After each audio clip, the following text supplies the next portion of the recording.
अस्सलाम वालेकुम, my name is Umar. आप देख रहे हैं मेरा यूट्यूब चैनल इकोनॉमिक्स क्लासेस। तो आज हमने एक टॉपिक डिस्कस करना है, यूटिलिटी एंड इट्स कैरेक्टरिस्टिक्स। तो कैरेक्टरिस्टिक्स को डिस्कस करने से पहले हम ये डिस्कस कर लेते हैं कि यूटिलिटी क्या है। यूटिलिटी को समझने के लिए आपने एक सिंपल एग्जांपल मैं आपके सामने रखता हूँ। हम रोज़मर्रा ज़िंदगी को गुजारने के लिए मुख्तलिफ़ चीज़ों का इस्तेमाल करते हैं। उन चीज़ों के इस्तेमाल के बाद हमारी ज़रूरत ज़िंदगी पूरी होती हैं, हमारी तलब पूरी होती है, हमारी डिज़ायर ख्वाहिशात पूरी होती हैं।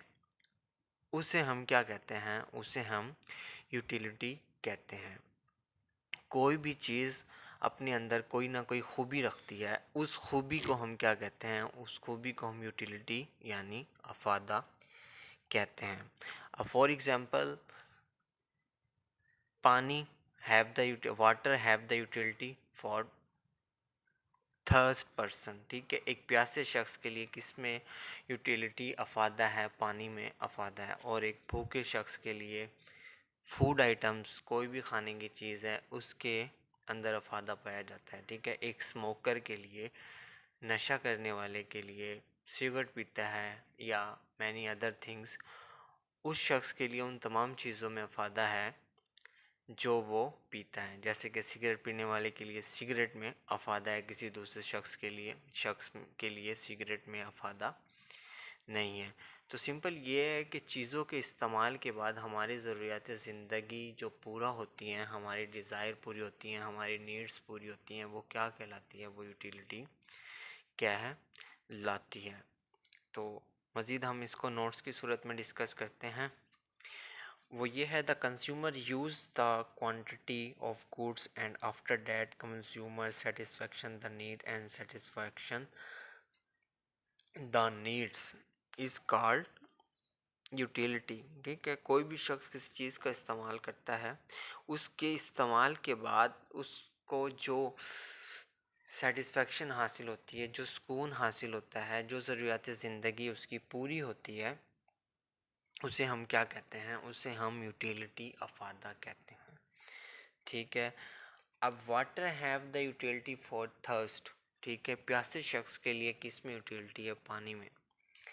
और उसके बाद food have the utility for hunger, खाने पीने की अशिया में अफादा है भूखे शख्स के लिए। अब एग्ज़ाम्पल ले लें, कोई ऐसा शख्स है जिसने अच्छी तरह से खाना खाया हुआ है, पूरी तरह से वो सैर हुआ है खाना खाकर, उसके बाद फिर उसके सामने मुख्तलिफ़ किस्म के खाने पेश किए जाते हैं, तो वो सिर्फ उनको मिनिमम क्वांटिटी में इस्तेमाल कर सकता है, उसे पूरी तरह से सैर होकर खा नहीं सकता, क्योंकि उस शख्स के लिए उसमें अफादा नहीं है।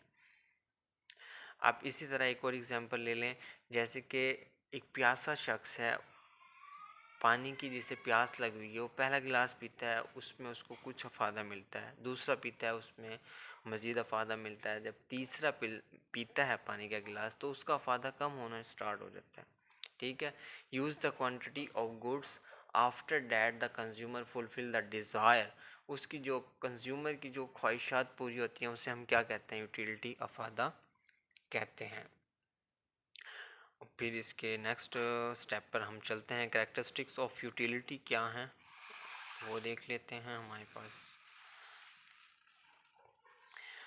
कैरेक्टरिस्टिक्स ऑफ यूटिलिटी में हमारे पास फर्स्ट ऑफ ऑल है इंटेंसिटी ऑफ डिमांड। ठीक है, इंटेंसिटी ऑफ डिमांड ये है कि तलब की कंडीशन। अब तलब की शिद्दत, जिस चीज़ की जितनी शिद्दत, तलब, इंटेंसिटी ज़्यादा होगी ना, उसमें उतना ही अफादा ज़्यादा होगा। जैसे कि किसी शख्स को पानी की प्यास लगी हुई है बहुत शिद्दत से, तो उसके लिए पानी में अफादा पाया जाता है। अब एक स्टूडेंट है, वो कमरा इम्तिहान में बैठा हुआ अपने एग्ज़ाम का पेपर सॉल्व कर रहा है, अगर फॉर्मेलिटी उसके पास पेन नहीं है, तो पेन में उसके लिए बहुत ज़्यादा फ़ायदा है, क्योंकि उससे उसकी जो उस टाइम की ज़रूरत है वो सिर्फ एक पेन से ही पूरी हो सकती है। ठीक है, इंटेंसिटी ऑफ डिमांड, डिमांड की शिद्दत पर डिपेंड करता है कि जिस कदर शिद्दत ज़्यादा होगी उस कदर ही डिमांड ज़्यादा होगी। अब जैसे कि हम माह रमज़ान में रोज़ा रखते हैं, रोज़ा रखने के बाद जब हम अफ्तार करते हैं उसमें हम जब मुख्तलिफ़ अशिया का इस्तेमाल करते हैं तो उसके पीने के बाद हमें कितना सेटिस्फेक्शन महसूस होती है, हमारी डिज़ायर्स पूरी होती हैं। हम मुख्तलिफ़ चीज़ों का इस्तेमाल करते हैं जैसे कि पानी है, फूड आइटम्स हैं एंड मैनी अदर। तो उस वक्त हमारी डिमांड्स बहुत ज़्यादा इंटेंसिटी क्या शिद्दत पजीर होती है, शिद्दत वाली होती है। जिस कदर डिमांड ज़्यादा होगी उस कदर ही उस गुड्स में, उस चीज़ में यूटिलिटी अफादा पाया जाएगा। सेकंड हमारे पास है depend the use of goods. अब यूटिलिटी को समझने के लिए सेकंड पॉइंट ये है कि depend the use of goods चीज़ों के इस्तेमाल पर भी यूटिलिटी अनसार करती है। अब एग्ज़ाम्पल आप ले लें, जैसे कि अगर एक दरख्त है, लकड़ी का है ना, अगर उससे हम लकड़ी काट कर उसको जलाने के लिए इस्तेमाल करें तो उसमें भी यूटिलिटी है कि हमें उससे क्या होगा, आग हासिल हो जाएगी, हमें हीट हासिल होगी। लेकिन अगर उस लकड़ी को हम मुख्तलिफ़ किस्म के फर्नीचर्स बनाने में इस्तेमाल करें तो उसमें मोर यूटिलिटी है, ठीक है, उसमें हमें ज़्यादा यूटिलिटी अफादा हासिल होगा। फिर थर्ड है हमारे पास change in the form. Change in the form में भी वही एग्जांपल इस्तेमाल होगी कि लकड़ी को अगर हम जलाने के लिए इस्तेमाल कर रहे हैं तो उसमें क्या है कि लकड़ी जलती है, ख़त्म हो जाती है, हमें हीट हासिल होती है। लेकिन अगर हम उसको मुख्तलिफ़ किस्म के आइटम्स बनाएंगे और आइटम्स बनाने के बाद फर्नीचर्स हैं एंड मैनी अदर प्रोडक्ट्स है, अलमारी है, और आजकल तो लकड़ी की बहुत सी मुख्तलिफ़ चीज़ें बन रही हैं, तो उससे हमें और ज़्यादा यूटिलिटी अफादा हासिल होगा, ठीक है। फिर उसके बाद है change in time and weather. अब टाइम और वेदर को चेंज करने में भी यूटिलिटी की शिद्दत में इजाफा या कमी होती है। Change in time and weather, अब जैसे कि अब गर्मी का मौसम है तो गर्मी के मौसम में हम मशरूबात का इस्तेमाल ज़्यादा करते हैं, हमें ठंडी प्रोडक्ट में यूटिलिटी ज़्यादा है। इस वक्त हम जैतून का इस्तेमाल नहीं करेंगे, हम और गर्म चीज़ों का इस्तेमाल नहीं करेंगे, हम ये जो नट्स वगैरह होते हैं उनका इस्तेमाल नहीं करेंगे क्योंकि गर्मी है। गर्मी में हमारे लिए क्या है कि ठंडे मशरूबात में हमारे लिए यूटिलिटी है, हम एयर कंडीशन का इस्तेमाल करेंगे। अब ऐसा नहीं है कि हम एयर कंडीशन को विंटर में, सर्दी में इस्तेमाल करें, नहीं, ऐसा नहीं है बिल्कुल। तो change in time and weather, ठीक है। अब जब वेदर चेंज होता है तो सर्दी में एयर कंडीशन में नो यूटिलिटी, ठीक है, कोई फ़ायदा नहीं है क्योंकि बाहर का मौसम और रूम का मौसम एक ज़्यादा एक मतलब एक जैसा होता है। और यही चीज़ हम गर्मी में इस्तेमाल करते हैं तो उसमें क्या होता है, उसमें हमारे लिए यूटिलिटी पाई जाती है। फिर चेंज इन प्लेस, जगह के तब्दील होने से भी अफादे की कंडीशन सूरत हाल चेंज हो जाती है। जैसे कि अब सिंपल एग्जांपल आप ले लें, मट्टी है, मट्टी किसी खेत में या किसी ढेरी में या किसी भी जगह पर पड़ी हुई है, उसकी हैव नो यूटिलिटी, उसमें कोई अफादा नहीं है। अगर आप उस पर वहाँ पर कोई इस्तेमाल में ना लाए, इस्तेमाल यही है कि आप उसमें कोई क्रॉप्स वगैरह ग्रो ना करें, फसलें वगैरह ना उगाएं। अगर उसी मट्टी को आप खेतों से उठाकर, ठीक है, किसी घर में इस्तेमाल करते हैं, घर की प्रोडक्शन में इस्तेमाल कर लेते हैं, फर्श में इस्तेमाल करते हैं, तो जगह के चेंज होने से यूटिलिटी भी, अफादा भी चेंज हो जाता है। चेंज इन द ऑनरशिप्स, अब ऑनरशिप्स के भी चेंज होने से भी यूटिलिटी में मुख्तलिफ़ किस्म की चेंजिंग आती है। अब चेंज इन ऑनरशिप्स का मतलब है, एक सिगरेट है, अब वो अगर एक स्मोकिंग करने वाले शख्स के पास है तो उसके लिए उसमें अफादा है, और अगर सिगरेट का पूरा स्टॉक किसी ऐसे शख्स के पास चला जाए जिसने सारी ज़िंदगी कभी स्मोकिंग ना की हो तो उसके लिए उसमें कोई अफादा नहीं है। अब जैसे कि हमारे पास सिंपल एग्जांपल है एक पेन की और एक कॉपी की, एक अनपढ़ शख्स के लिए उसमें कोई अफादा नहीं है, वो उसको किसी इस्तेमाल में नहीं ला सकता, ठीक है।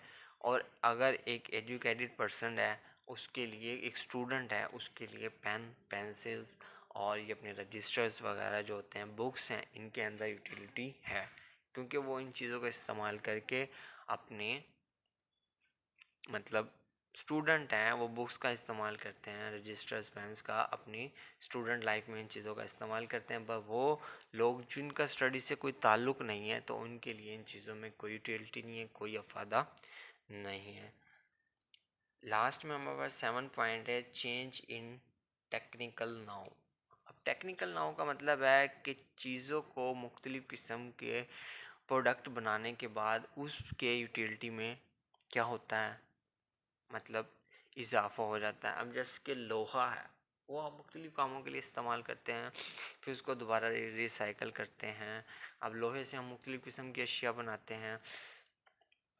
लोहा हमें रॉ मटेरियल की फॉर्म में मिलता है, उससे हम बर्तन बना लेते हैं, ठीक है, मुख्तलिफ़ मशीनरी के टूल्स बनाते हैं और उस मशीनरी से हम आगे फिर मोर प्रोडक्ट्स बनाते हैं जो हम इस्तेमाल करते हैं। बर्तन्स हैं और बाइक्स हैं और मैनी अदर थिंग्स हैं। आप देख लें लोहे का इस्तेमाल कहाँ कहाँ हो रहा है।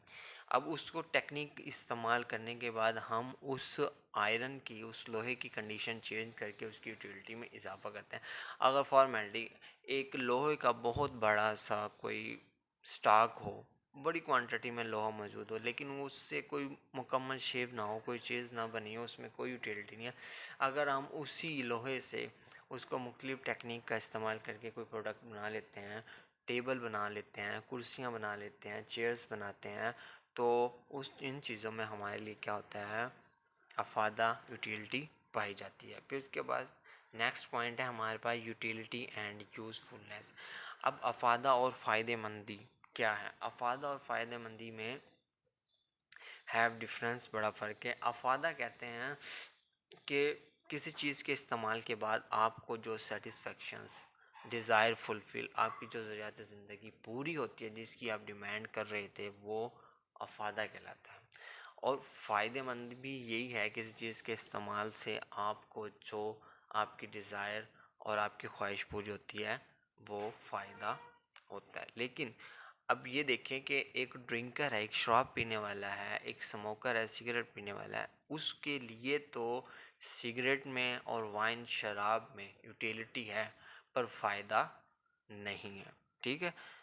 सिगरेट का इस्तेमाल किया आपने, वाइन का इस्तेमाल किया एंड मैनी अदर प्रोडक्ट्स जो ड्रग्स के तौर पर इस्तेमाल किए, आपकी यूटिलिटी तो पूरी हो गई है, ठीक है, आपका फ़ायदा तो आपको मिला है क्योंकि आप उस चीज़ को इस्तेमाल करते थे, ड्रग्स लेते थे, लेकिन आपके लिए उसमें फ़ायदा नहीं है। यही डिफरेंस है यूटिलिटी एंड यूज़फुल, फ़ायदा और अफादे का, ठीक है।